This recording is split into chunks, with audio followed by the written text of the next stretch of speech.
On avait atteint des records de fréquentation en 2018. Le cru 2019 du tourisme yvelinois semble suivre les traces de son aîné. Avec Julie Rebaud, chargée de communication éditoriale et de l'Observatoire touristique, nous allons décortiquer l'attractivité du département. Bonjour et bienvenue sur le MAG sur Sensation. Bonjour. En se basant sur l'étude du département quant à la fréquentation estivale 2019 en Yvelines, on se rend vite compte que les chiffres sont en hausse. Alors, ce n'est pas une croissance exponentielle non plus, mais sur les 50 sites touristiques qui ont répondu à l'enquête, 80% considèrent la saison estivale comme stable ou en hausse par rapport à 2018. On peut dire que c'est un nouveau record ?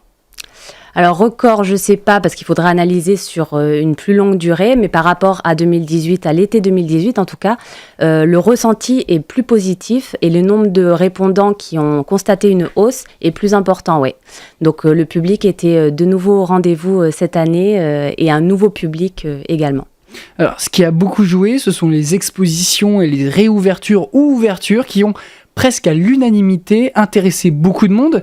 Pour les expositions, par exemple, on peut parler, certains ont une fréquentation qui a augmenté de plus de 10%, comme le musée d'archéologie nationale, avec l'exposition Henri II, Renaissance à Saint-Germain-en-Laye, ou encore le donjon de Houdan. Comment s'explique cette attractivité ?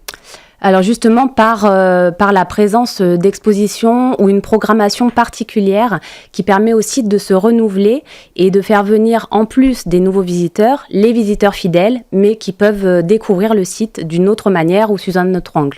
Donc c'est le cas effectivement du musée d'archéologie nationale qui, grâce à l'exposition Henri II, entre mars et juillet, a eu une augmentation de fréquentation de 24%. Cet été. Donc ça veut dire que l'expo s'est terminée le 14 juillet et ça a permis que le site soit fréquenté tout l'été. Et certains sites ont bénéficié de rénovation, c'est aussi attiré d'autres personnes pour se dire bah tiens, à quoi ça ressemble maintenant ? Tout à fait. Là, on a eu cette année le domaine de Dampierre qui a rouvert ses portes et qui a accueilli 6400 visiteurs cet été. Et le musée du jouet qui avait réouvert aussi en mai et qui a accueilli plus de 4000 visiteurs.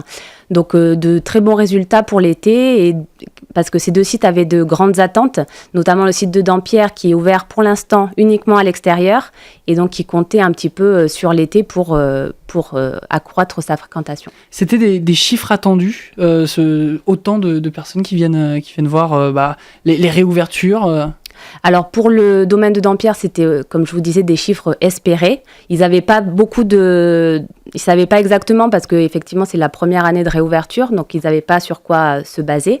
En revanche, pour le musée du jouet, c'est une belle surprise parce que c'est un musée qui compte beaucoup sur la clientèle scolaire, donc qui n'est pas présente a priori l'été. Oui. Et là, ils avaient quand même beaucoup de monde. Et après, il faut confirmer avec le temps comment ça se passe. On compte un peu sur les vacances ou, par exemple, pour le musée du jouet, la période scolaire, ou au contraire, après, comme un peu les autres sites, on va mettre des expositions en place. Comment ça va se passer ? Alors pour confirmer cette tendance, il faut vraiment attendre effectivement une année complète, compter sur les vacances scolaires, mais aussi sur les sorties scolaires avec les écoles, pour la plupart des sites qui travaillent avec cette cible-là. Et oui, il faut attendre un petit peu pour avoir plus d'informations. On peut aussi évidemment parler du château de Breteuil qui a fêté ses 50 ans. Donc là, par exemple, pour le château, c'est 11% d'augmentation avec un pic à 22% en août. On peut aussi parler du domaine de Versailles qui confirme avec plus de 3 millions de visiteurs, ce qui est quand même assez énorme. Et le zoo de Thoiry qui a proposé de nouvelles attractions avec une augmentation de 16%. On se rend compte que ces sites ont emmené de la nouveauté pour 2019, mais aussi en 2018. Est-ce que c'est pas là un signe qui pousse les professionnels du tourisme à faire de même en fait ?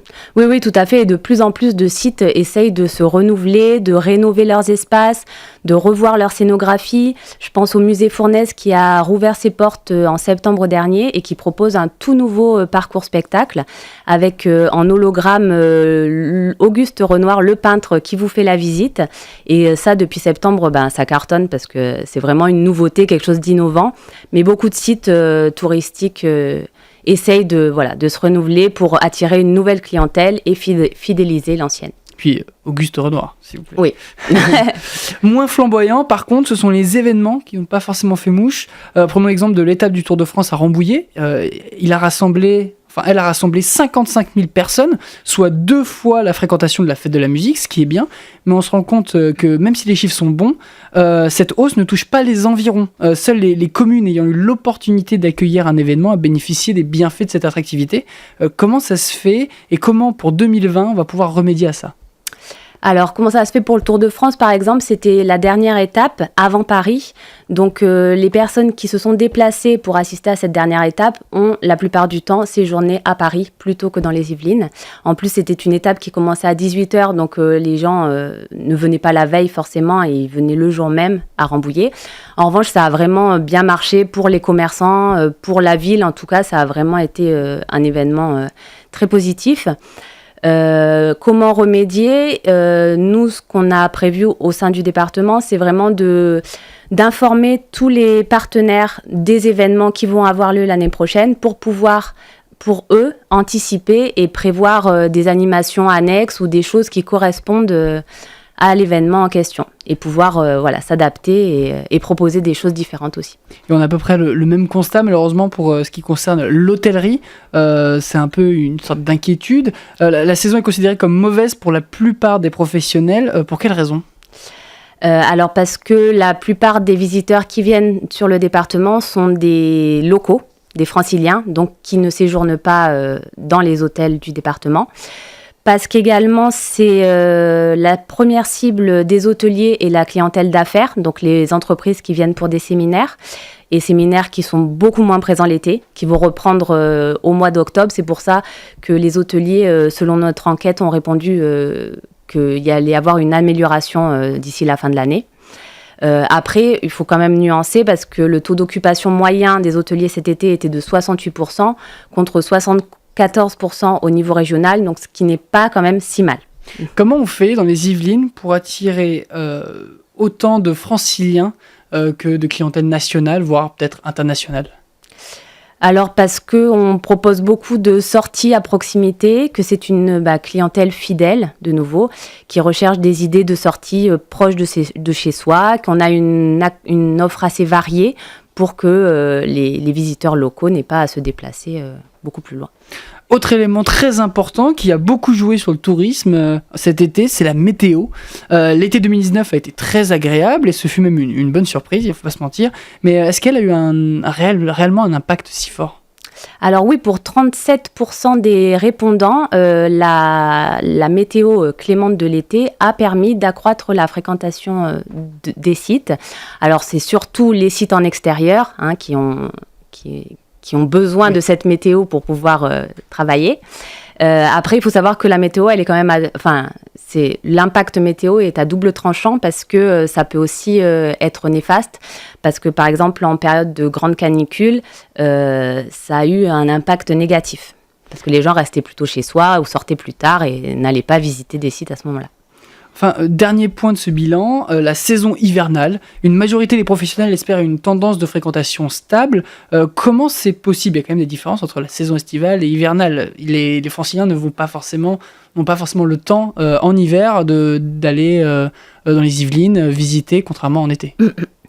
Alors si justement il reste, pour ceux qui restent chez eux pendant les vacances scolaires par exemple, il y a une grosse fréquentation à ce moment-là. Après il y a, comme je vous disais, la reprise de l'activité des groupes scolaires. Donc pour les sites touristiques, ça leur fait un regain d'activité et de fréquentation. Pour les hôteliers, il y a la partie séminaire qui reprend et qui permet d'accroître la fréquentation aussi. Et il y aura aussi d'autres réouvertures de sites. Merci Julie Rebaud d'avoir été avec nous dans le MAG. Je rappelle que vous êtes chargée de communication éditoriale et de l'Observatoire touristique.